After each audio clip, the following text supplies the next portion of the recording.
So I'm not going to label this one as a news of the day video. I'm just going to wear the jersey that the Blues have revealed to be their new throwback this year.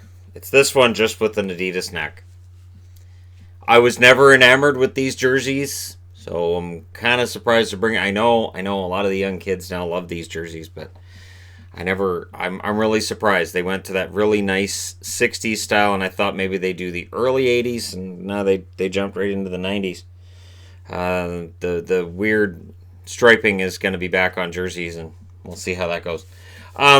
So that being said, Blues fans, you can let me know if you are excited about the new throwback and getting into Adidas. If you're saying I don't really need it, definitely a case of a lot of different Blues jerseys over the last few years. I guess the art's just going to wait a little longer, or they'll just have like 6 or 7 different ones. So let's talk a little bit about how the whole greed thing works. So since Marner signed, I've seen a lot of greed stuff. So what I did was I went to Cap Friendly. Cap Friendly's awesome. And I went through and went by cap hit percentage when a contract is signed. So taking out the money side of it, and the money side of it, I know how substantial that is, but $16.3 million is the max contract this year. $16.3 million. Now, at one point, McDavid was going to make, I think it was $13.5 million, and then realized that's probably too high, so he went back to the Oilers and said, hey, take $1 million a year off of that. So he went down to $12.5 million. And McDavid is kind of the cap for the league. And I'm sure the Oilers and 30 other GMs are like, thanks, Connor. The thing is, when you look at the percentage, Connor McDavid's contract was the second highest percentage of any current contract in the NHL. These are current contracts. I would go further in depth with this. The problem is simple. We don't know how much Rantanen's going to get. We don't know how much Braden Point's going to get. We don't know that this chart's going to change. But what we do know is there's a lot of Toronto on it. Now, there's 14 forwards, 4 defensemen, and 2 goaltenders who are listed among the top cap hits when they signed their contract. And, of course, famously, Carey Price's, when it was signed, everybody said you don't give a goaltender that high of a cap hit on your team. That's too much money. Lundqvist, there wasn't as much talk about, but definitely with the Carey Price signing. The only problem is if Montreal hadn't signed Price, where would they be right now? Who would be their goaltender? They kind of had to keep Price, and that was the rate. And when you look at his overall resume right now, yeah, he deserves to be on the list. There are players who take less. Tyler Seguin in Dallas took less than he could have made on the market. Kucherov definitely took less money from Tampa than he had to. Stamkos likely took less money with Tampa than he would have made as a free agent.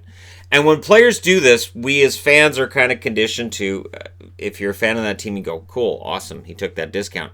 But then as fans of other teams, we go, well, wait, that's not market value. Well, that's not right. Well, that team kind of hosed us, and whether it's because of tax reasons or whatever it is, people will find a reason to look at that contract and say, well, I don't like that. But then when their players are up, we all expect a hometown discount. The hometown discount has really kind of died for the most part. It is not what it used to be. So when a guy like LeBanc signs in San Jose for a cheap rate, we go, wait, what? And then people will start talking about, oh, it's cap circumvention. This isn't fair. This isn't right.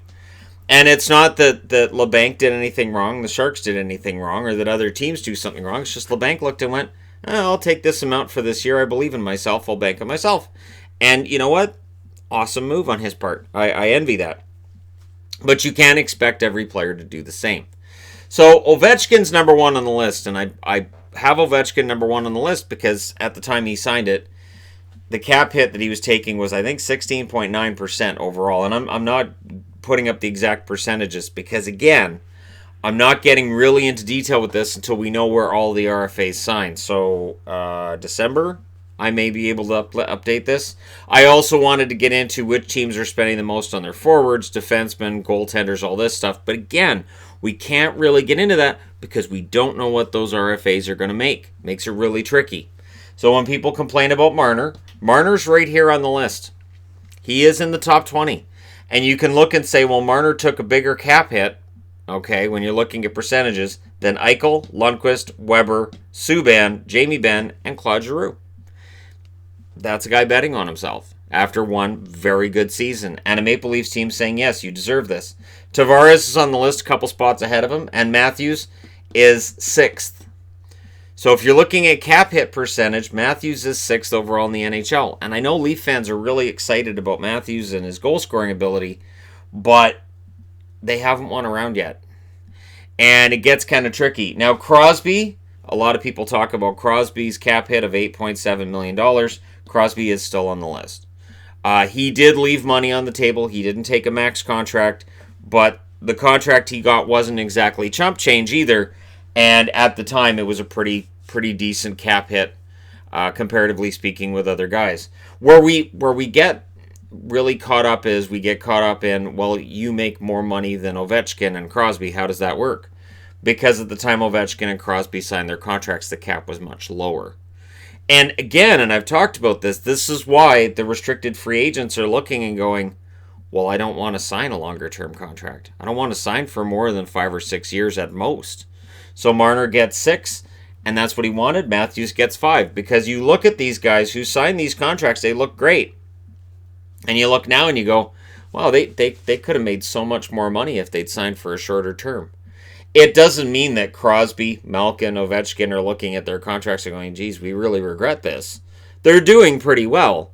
But it means for these younger kids, they're looking and going, we think there should be greater movement. When you look at it, Ovechkin's played his entire career in Washington. McDavid will play his entire career in Edmonton unless he chooses not to. And I say it like that because there's no way Edmonton ever wants to trade McDavid. Unless he's had a career-ending injury, he is never being traded. Kane and Taves, lifetime Blackhawks. Malkin, lifetime Penguin.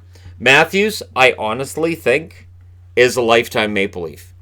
He may prove me wrong. We may look back at this in 5 years and say, Shannon, you were crazy. I really honestly don't think Matthews has any reason to go anywhere else. Crosby's a lifetime Penguin. Karlsson, of course, went from Ottawa to San Jose, and he has not played for more than 2 teams. He has only played for 2 teams. Panarin, he's with his 3rd team already, with the Rangers, but they've really committed to him, and I can't see him being anywhere but the Rangers. Kopitar is a lifetime King. Price is a lifetime Montreal Canadian. Tavares, of course, played his entire career with the Islanders before signing this contract in Toronto. Doughty, his entire career will be a King. Marner, he's saying all the right things right now that he wants to spend his career in Toronto. And again, that may be the case. I don't see anything to tell me it's not. Eichel, probably a lifetime Buffalo Sabre. It's still early, but sure. Lundqvist, lifetime Ranger. Shea Weber, played in Nashville. Goes over to Montreal. Subban played in Montreal when that contract got signed, $9 million a year. They didn't like it. And so he ends up getting moved to Nashville. Now he's in New Jersey. And again, it's his contract that's kind of got him moved twice. Otherwise, he may very well have been a career Montreal Canadian. I know how crazy that may sound with all the stuff that's come out since he left. But he was a pretty dynamic defenseman for them. It was just the cap hit. Mostly. I know there's other things, but mostly. Jamie Benn, lifetime Dallas Star. Claude Giroux, lifetime Philadelphia Flyer. I mention this because, again, there are players in the league, young players, who may be looking and going, well, what if I want the option to look somewhere else? I may not want to leave, but I may want that option. We are in a league now where player movement, what's player movement? The guys who get traded are never core guys. There's never core guys that get moved. And if you look back to the 80s, the early 90s, basically right up until the cap era, core guys get moved. It happens. And then you get into longer contracts. You get into more money being tied up. And teams are going, well, if we're going to invest, say, for instance, LA with Kopitar. Kopitar back in the 80s, I have almost no doubt, would have played for multiple teams. Because other teams would have made an incredible offer. The Kings would have said, you know what, we're in a rebuilding year. We'll go ahead. We can get him back as a free agent in a couple of years. His contract's for 2 years. It's fine. Something would have happened. Kopitar, just as an example, would have been a guy who played for multiple teams if he'd been around in the 80s. But with the way things are now, they're putting so much money into him and for so long, he's not going anywhere. And neither would Kopitar want to. But I think we're seeing a new crop of young kids that want to maximize their monies at a time when the NHL keeps getting younger and we see a lot of veterans being pushed out. The one thing that's going to get tricky with this, a lot of people mention how Matthews, Tavares, Marner, and Nylander would have been on this board, but even though he shows up as number 20 on Cap Friendly when you figure this out. That's because they prorated his salary last year. So, yeah, at the time he signed it, it looked like it was 12.93% of the cap. But that's only because of the prorating and his cap hit going way through the roof. As a result, it wasn't actually 12.93% of the cap he was being paid for the year. But I think we're near now where players want the ability to move. They want the ability to maximize their return because a lot of players are getting squeezed out. When we go into UFA every year now, it seems like there's more veterans that you go, gee, he can't even get a tryout, and this is why. So for the Leafs, you've got 4 guys who are going to make almost half their cap, and once all the RFAs are signed, yeah, we can take a look at that. Where the Leafs' problem is, and I don't point the finger at Marner. You can point the finger at Kyle Dubas, but Dubas really doesn't have much choice here. Like he couldn't afford to go into this season with Marner in the same situation as Nylander was last year. Really can't afford that. That's a PR nightmare. And Marner's more of a key piece than Nylander was. But where their issue is going to be, and I agree with this, and this is why I've been saying all summer, the Leafs are all in this year because they cannot afford to go out and get a top-notch blue liner next summer, nor can they afford to keep Tyson Barrie after this summer. There's some doubt about whether or not when Muzzin's contract's up, they can afford to keep him. So they've got this blue line put together that they seem to have some confidence in, and they're crossing their fingers that Cody Ceci can play top 4 minutes for them, that they won't regret any of the moves that they've made, and that this year they can finally break through. You have really prime talents with Matthews, Marner, and Tavares, and I'm not going to argue that they're not. Where it gets tricky is now if other free agents sign and they don't show up on this board, and I do this again a couple months from now, and Marner's the only one of the RFAs that's on this board, and the other ones aren't even close. So I can take a look at it, and we can make cap comparisons, not just of money, but percentage of cap and all this other wonderful stuff, which I know makes everybody happy. But it's going to be interesting to see when the dust settles just how much this board has changed. And then we'll get into total salary. For instance, Marner's reportedly making $16 million this year. That would be $100,000 more than Matthews and Tavares. So when you look at that, in actual monies, those 3 guys are making $46 million. Or no, 16, almost $48 million. Sorry, almost $48 million for those 3 guys. That's a lot of money. Now, the Leafs can afford to pay that. But this is why, when we look at the salary cap and we look at teams and their cap hits, there's some fudging of numbers that goes on there. Marner's contract drops to, I think it's $8 million the last couple of years of it to get the actual cap hit down. But yeah, he makes $16 million.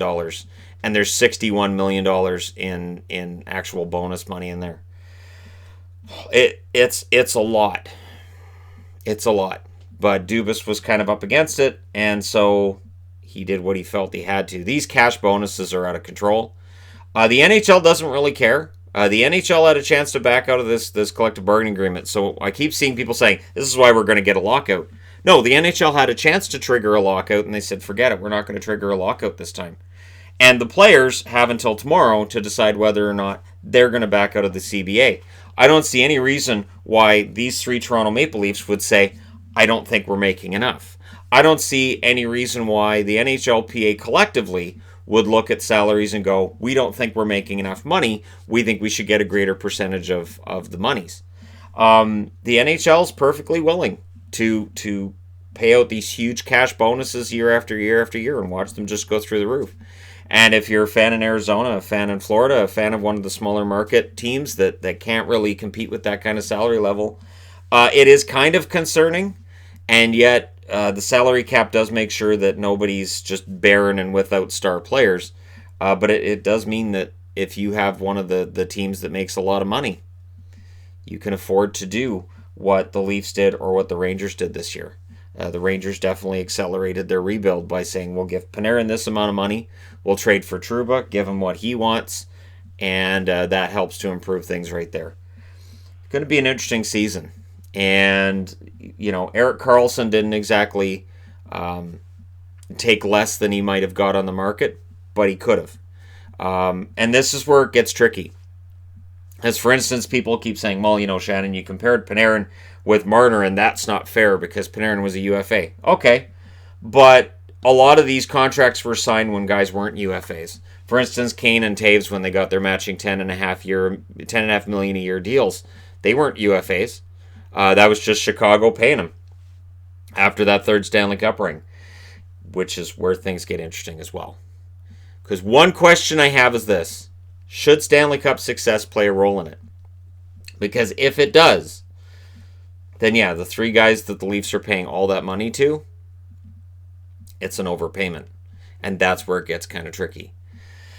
Your regular season numbers will usually dictate how much money you make during the season. And whether that's fair or unfair is for us to debate till the end of time, because that debate rages all the way back to the 80s as well.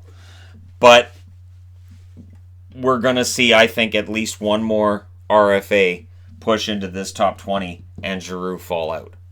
And I'm not sure which one it's going to be, but I would think at least one more. But let me know what you guys think in the comment section below, as always, because trying to measure greed and get into which team's greedier and which players are greedier, it's really kind of a fool's errand, because Marner being on the list at all is going to enrage some people, and for some they're going to go, well, look at this guy who's ahead of Marner. So it wasn't that bad. So it's going to be an interesting year, and really, in all honesty, the Leafs were all in before Marner signed.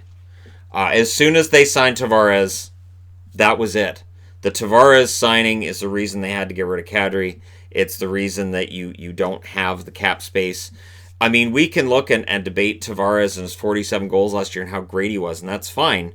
But the problem was, how do you afford your blue line? And I said that at the time they signed Tavares. I'm like, wait, they have to sign Marner, they have to sign Matthews. Now they've got Tavares, who's going to play defense. And there was a lot of debate about that at the time. So we are there. We are at that crucial point now where if you're a Toronto fan, it has to kind of be this year, or else Kyle Dubas is going to have some really interesting challenges ahead of him. Because, yes, Timothy Liljegren could be a good defenseman. Sandin could be a good defenseman. Counting on kids to come in and lead you to Stanley Cup glory, that's tricky. It can happen. 100% can happen. Rookies have been big deal in recent history. Bennington was a big deal for the Blues, but Bennington was a bit older than your standard rookie. So we'll see. We'll see what happens. We're not done, and that's why this board just has the one row rather than as much information as I wanted to put on it. But I wanted to discuss it. Let me know your thoughts. Don't forget to hit like and subscribe if you're browsing your way through. You just happened upon this video, and at least stuff is happening. That's the important thing, and that's the takeaway. I'll talk to you again soon.